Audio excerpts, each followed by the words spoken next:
بسم الله الرحمن الرحيم. الحمد لله رب العالمين، والصلاة والسلام على سيد المرسلين، أما بعد، فأعوذ بالله من الشيطان الرجيم. بسم الله الرحمن الرحيم. يا أيها الذين آمنوا اتقوا الله حق تقاته ولا تموتن إلا وأنتم مسلمون. صدق الله العلي العظيم. رب اشرح لي صدري ويسر لي أمري واحلل عقدة من لساني يفقهوا قولي. ربي زدني علما. صدق الله العلي العظيم. First and foremost, respected brothers and sisters in Islam, we praise Allah subhanahu wa ta'ala, our creator, our nourisher, who is our sustainer, our provider, and we seek forgiveness from him, as he is the one who is able to give us forgiveness. And whosoever he guides, he will forever be guided. And whosoever Allah subhanahu wa ta'ala misguides, then there's no one who can actually guide him. And we ask Allah subhanahu wa ta'ala to assist us and help us and forgive us for any of our shortcomings. And he is the one who controls our hearts.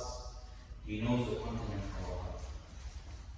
Respected brothers and elders in Islam, one thing we need to understand is the heart. Well, it is the most vital organ of our body. It is the container that controls all goods and evils.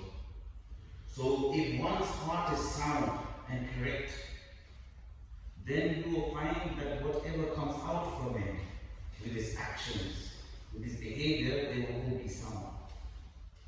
The opposite can occur when it's corrupted.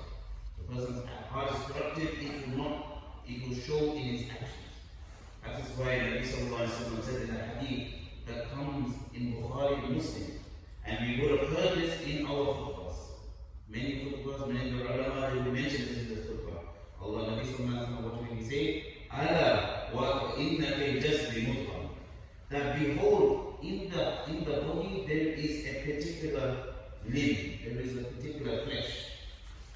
And then Allah Nabi sallallahu alaihi wasallam goes on to say, Idha salahat salaha jasadu kullu.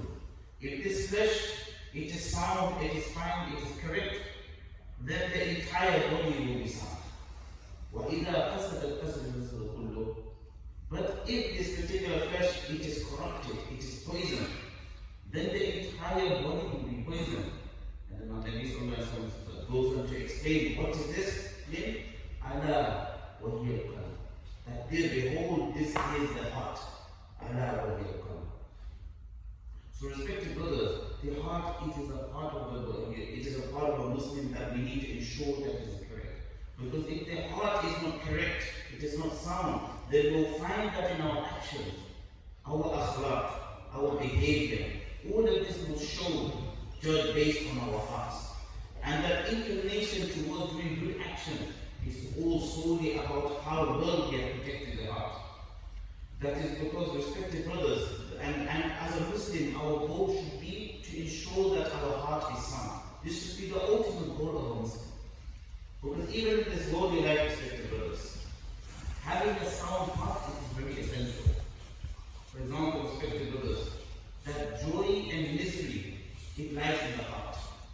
For example, a person can have all the goods of the world, all the pleasures of the world.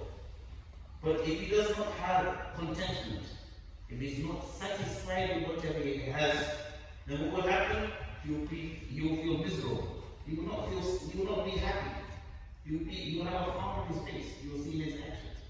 Likewise, you will find people that they have very little. They go into all the struggles in the world. But because they feel content with what they have, it shows in their actions. And we will think to ourselves, how is this person so happy? But what that individual has done is satisfied, is content with what he has. So it lies even in this body life, having control of our heart, ensuring that our heart is sound, it will benefit us in this world. And most importantly, respected others, having a sound heart benefits us in the afterlife. And how does it benefit us in the afterlife? In Surah Shu'ara, Allah subhanahu wa ta'ala says that there will be on the day of resurrection, a person will come, he will stand in front of Allah subhanahu wa ta'ala. It will be a day which is very where we will all be trembling. Such a day that Nabi Sallallahu Alaihi Wasallam explained it, that people will be sweating, the sun will be approximately a mile above us. It will be such a terrifying day.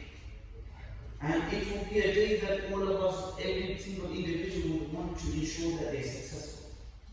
And then in this verse, Allah subhanahu wa ta'ala says, explains, that on that day, يَوْمَ لَا يَنْفَعُ مَالٌ وَلَا بَنُونَ, that on that day, on that particular day, our wealth, our children will be of no avail.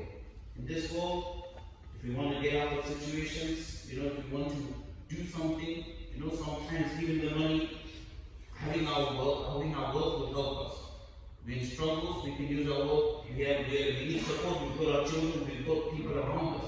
But on that day, we'll be all alone. Allah subhanahu wa ta'ala is clearly saying that we will not have anything to support us. But what will help us?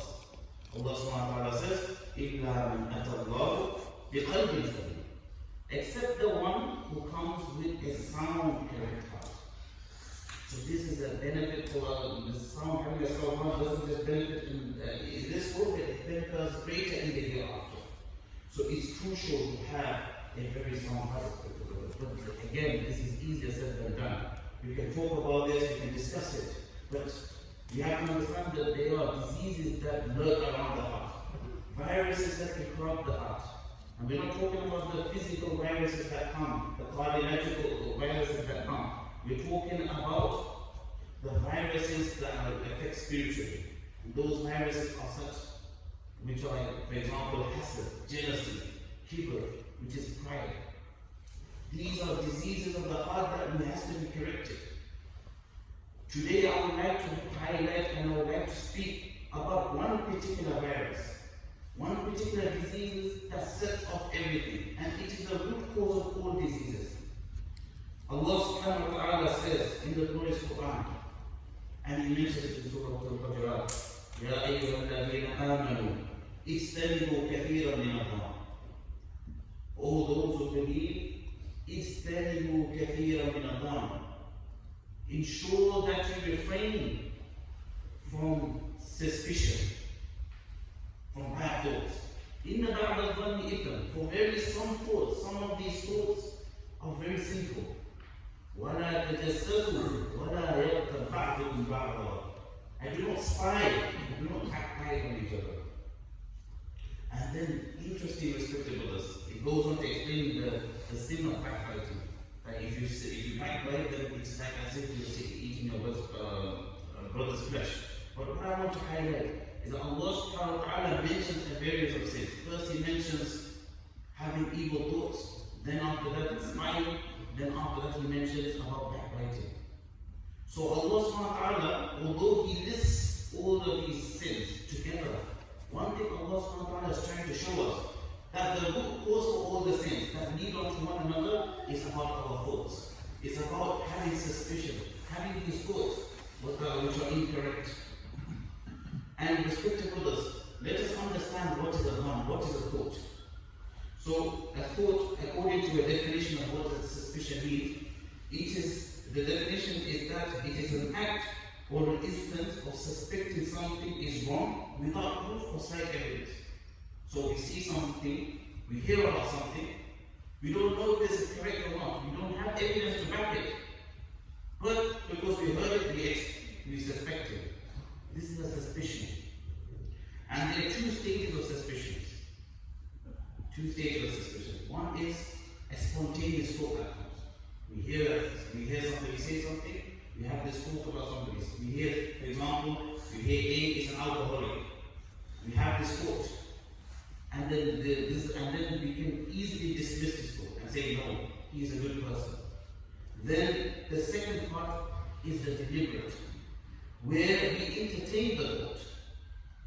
Now we know the information, for example, we hear a brother, a person comes to us and tells us, I know this person A, he's an alcoholic. Then we hear about, there's no evidence. We ask him, is there evidence? He said, no, I know, I've seen him, I've seen some sort. But we don't know 100% if there's evidence. So we may dismiss it. We may say, brother, what you've done, what you said is wrong. And I think what we might lead into is backbiting. So let's stop talking about this.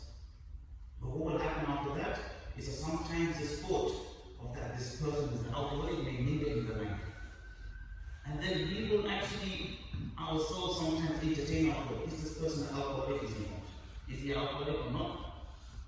And then eventually what happens? When we entertain the thought, we will understand Shaitan and then was to cause disunity. It will be entertained until we have some sort of, we build yaqeen on the thought. Meaning we build surety that perhaps he is an alcoholic. And this is where the problem comes. When we have these thoughts, when we have these evil thoughts, it's most important is to dismiss it. And to ensure that we do not entertain it. And this is where it will lead to sin, respected brothers. And respected brothers, one thing we need to understand is that this is something that actually causes disunity of the Ummah. Anything, and one thing we need to understand, respected brothers, that anything that causes disunity in the Ummah, it has been scrutinized strictly by the Sharia and Sunnah. Nabi sallallahu alayhi wa sallam mentioned in a hadith that إِيَّاكُمْ وَالظَّنَّ, that beware of suspicious thoughts, having these thoughts. فَإِنَّ الظَّنَّ أَكْذَبُ الْحَدِيثِ, because these thoughts, these suspicions, it is the most biggest lie that we can tell ourselves. And then after that, Nabi sallallahu alayhi wa sallam mentions a few other sins that can occur after that. At the end of it, Allah mentioned, وَكُونُوا عِبَادَ اللَّهِ إِخْوَانًا, that be amongst each other like brothers. Why does Nabi mention that? It's because there's a link between this. That having evil thoughts, having thoughts, for example, we see a person, if they have an evil thought, we will not want to approach him, we will not want to come close to him. So it directly affects the unity. First of all, I will go to a person A, I will stay away from him. And then we'll stay away from his family. So when we talk our family folks as well, they will stay away from their family. And then from there, the cracks of this unity happens. So that's why, respected brothers, as a thing, one is one of those things, suspicion is one of those things that actually cracks and breaks up the fracture of the ummah and the unity of the ummah. And one thing we need to also understand, it is something from Shaitan, as I mentioned. Indeed, Nabi sallallahu alayhi wa sallam says in the hadith that comes in Muslim, that إِنَّ الشَّيْطَانَ كَانَ يَعِسَ أَنْ يَعْبُدُوا الْمُصَلُّونَ فِي جَزِيرَةِ الْعَرَبِ وَلَكِنْ فِي التَّحْوِيشِ بَيْنَهُم. That Shaitan, indeed Shaitan, he has actually lost hope in misguiding the people who worship Allah subhanahu wa ta'ala, those who worship Allah subhanahu wa ta'ala, those who are sincere to Allah subhanahu wa ta'ala. He's lost hope. He's not going to make them worship Him. He knows that if he goes to a believer, a mu'min, and he tells them, he gives them guidance, tells them to do shirk, they're not going to do it because they have firm iman. But how does he cause problems for them? What would he do? He would cause a break amongst them. He would cause a disunity amongst them. He would make us think that this person is not a good person. He would make us, force us to think the evil thoughts about another person. Likewise, vice versa. And this is where he will cause a disunity. This is where he will cause a problem. So this is one of the tactics of Shaitan. And this tactic, respected brothers, we have to understand, it was used not just in our time, it was used since the time of Sahaba. Even in the time of Sahaba, there was this tactic that Shaitan used. In fact, one day she comes to mind that once Nabi sallallahu alayhi wa sallam was doing i'tikaf, and he was staying in the masjid, and his wife, Safiya bint al-Hayy, radiallahu anha, came to visit him. So, as she came, it was during the night time, and many of the Sahaba, there was a few Sahaba who did not know that there was a marriage that took place between Safiya radiallahu anha and Nabi sallallahu alayhi wa sallam. So then, Nabi sallallahu alayhi wa sallam went out with Safiya in the night, and there were two Sahaba that came. They were walking as well. And they saw Nabi sallallahu alayhi wa sallam, and they obviously, these Ansar Sahaba, they felt a bit uneasy. They didn't understand what was happening, but of course they did not build that suspicion. So what did Nabi sallallahu alayhi wa sallam do? Nabi sallallahu alayhi wa sallam told the two Sahaba that, just wait there a second. I want to inform you that this person that I'm walking next to, she is my wife, Safiya radiallahu anha, I'm not working with anybody else. And then both of the Sahaba immediately said, no, we do not have any thoughts of that nature. We definitely, it didn't cross our mind that we do anything obscene. And then Nabi sallallahu alayhi wa sallam goes on to explain. He says that indeed shaitan, indeed shaitan, he circulates the body of man like the circulation of blood. The way the blood circulates our body, shaitan circulates our body in the same way. And I was afraid that he should not instill any evil thoughts in the heart. So Nabi sallallahu alayhi wa sallam clarified himself. And he knew very well that shaitan would use these tactics to disrupt the unity of the Muslims even at that time. So we should of course respect the brothers. One of the things that could happen, one of the things if you see something or hear about something, one of the first things we should do is clarify. We should ensure that we find clarity in it. And if we are unable, if we find that if we cannot get that clarity directly from him, then we should try and make excuses for him. Interesting quote, Ja'far bin Muhammad, he says that if you hear something about a brother that you dislike and that you feel is not right, then try and make excuses for him. And you should come up with 70 excuses. Think of 70 different excuses. For example, this person went to the pub. Maybe he went for the purpose of Harrow. Maybe he went for, for example, he had to go use the facilities. He needed to go to the bathroom. There was no facilities, he was urgent. Make different excuses. 70 different excuses. And then if you are unable to find the excuse, then say to yourself, perhaps there is an excuse that I do not know of. There's perhaps a reason that I do not know of. So we make these excuses. This is one of the ways to come out of it. And respected brothers, what's the most important thing is that even if we see it, respected brothers, we should not discuss it. Like we said, we try and make these excuses. We try and find clarity from the individual. But the moment we actually divulge it, it is pretty much like Chinese discourse. First, for example, we say to them, I saw you come out of the car. That's the first step. The next person, what will he say? He say, I saw you go into the car. Then the third person will come and say that I saw you spend time in the car. Then after that, he goes on to say, I saw you chilling in the car, relaxing in the car. Then seventh, fourth, fifth person, once he goes to the, probably the 10th person, then it becomes, I saw the person drinking alcohol. So this is how shaitan can change things. It's very important. Like I said, beginning, we find clarity, find excuses, do not divulge it. So we have to make sure that we ensure that we protect the honor of another Muslim, ensure that we find clarity. If something is disturbing our heart, we ensure that we find that clarity. And that is the side of actually looking out for another Muslim. From our side, respected brothers, we need to ensure that we do not put ourselves in suspicion. We do not arouse the suspicion of other people. Just because that a person, Islam advises us to actually think good about another person, doesn't mean that we put ourselves in suspicion actually. For example, the Quran talks about this as well. That talks about how important it is to have clarity in our action, how important it is to ensure that we do not put ourselves in suspicious action. Nabi sallallahu alayhi wa sallam in the Quran, Allah subhanahu wa ta'ala speaks in Surah Al-Baqarah, in the final the second page, the second last page of Surah Al-Baqarah, and this is known as the longest ayat of the Quran. Allah subhanahu wa ta'ala explains that when you're out in travel and you need to do a transaction with somebody, a big transaction, they ensure that transaction is written down and that you have witnesses. Why did Allah subhanahu wa ta'ala say this? It's so that we have clarity that tomorrow we do not have problems. Sometimes what happens is that we go into a transaction with somebody, we go into a business relationship with somebody, we do not write anything down. So what happens there, respected brothers? We go with the notion that this person, whether it's our brother or friend or good, buddy, we go with the notion that this person will never have a problem with you. So you know what? We'll make a transaction, I'll go 50-50 in the business, and we'll leave it at that. Nothing is written, nothing is confirmed. But what happens there something could happen.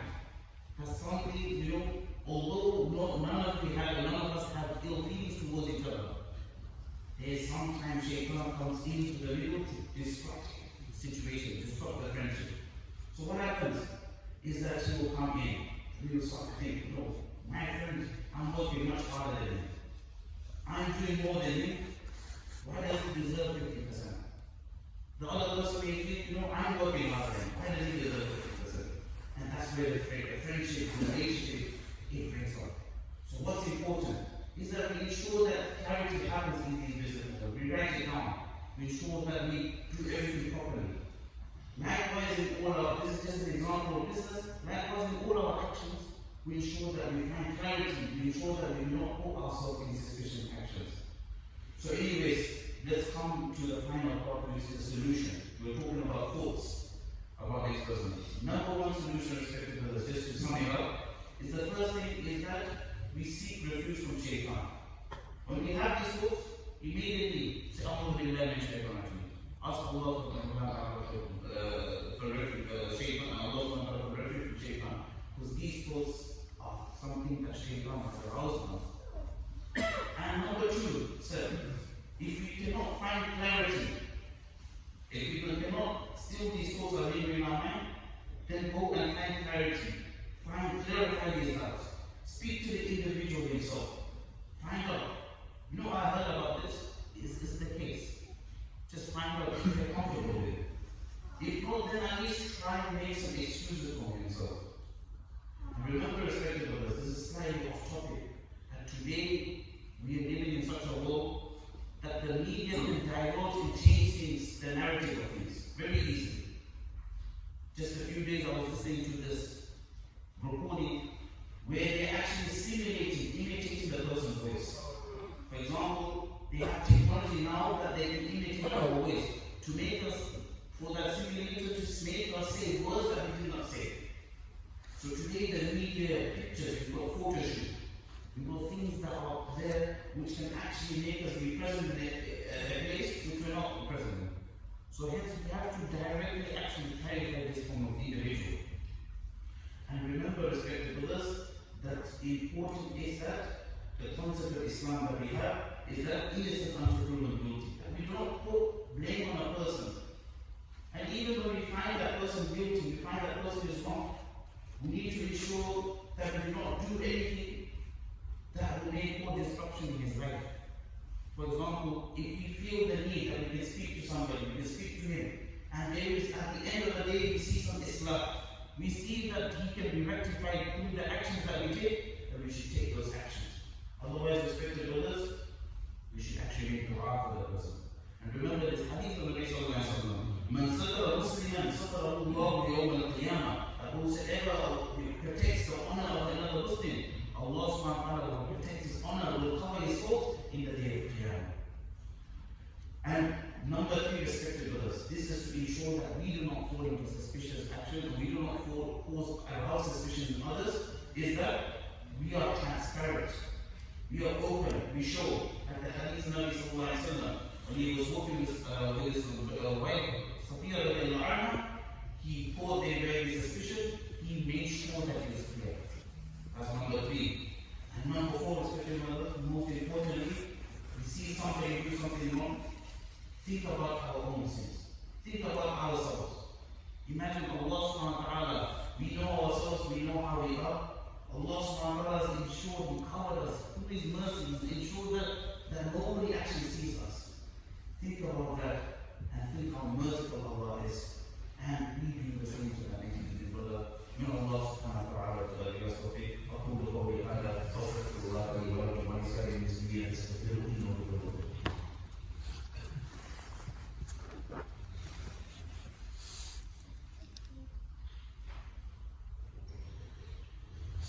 إن الحمد لله نحمده ونستعينه ونستغفره ونؤمن به ونتوكل عليه ونعوذ بالله من شرور أنفسنا ومن سيئات أعمالنا من يهده الله فلا مضل له ومن يضلل فلا هادي له ونشهد أن لا إله إلا الله وحده لا شريك له ونشهد أن سيدنا ونبينا ومولانا محمدا عبده ورسوله أرسله بالحق بشيرا ونذيرا بين يدي الساعة من يطع الله ورسوله فقد رشد ومن يعص ما فإنه لا يضر الشيطان الرجيم. بسم الله الرحمن الرحيم. إن الله وملائكته يصلون على النبي يا أيها الذين آمنوا صلوا عليه وسلموا تسليما. اللهم صل على محمد عبدك ورسولك وصل على المؤمنين والمؤمنات والمسلمين والمسلمات وبارك على محمد وأزواجه وذريته وعلى النبي صلى الله عليه وسلم. ارحم أمتي بأمتي أبو بكر رضي الله تعالى عنه وشدوا في أمر الله عمر رضي الله تعالى عنه وارزقهم حياة عثمان رضي الله تعالى عنه وقضاهم علي رضي الله تعالى عنه وفاطمة سيدة نساء أهل الجنة رضي الله تعالى عنها والحسن والحسين سيد شباب أهل الجنة رضي الله تعالى عنهم ومن كل صحابة عليهم أجمعين. الله في أصحابي لا تتخذهم غير من بعدي ومن أحبهم فبحبي أحبهم ومن قبضهم فبحبي قبضهم وخير أمتي قرني ثم الذين يلونهم ثم الذين يلونهم. ربنا آتنا في الدنيا حسنة وفي الآخرة حسنة وقنا عذاب النار. اللهم وفقنا لما تحب وترضى من القول والفعل والنية والهدي إنك على كل شيء قدير. اللهم أعز الإسلام والمسلمين. اللهم انصر لنا سيدنا محمد صلى الله عليه وسلم واجعلنا منهم. عباد الله رحمكم الله إن الله يأمر بالعدل والإحسان وإيتاء ذي القربى وينهى عن الفحشاء والمنكر والبغي يعظكم لعلكم تذكرون. ولا ذكر الله أكبر والله يعلم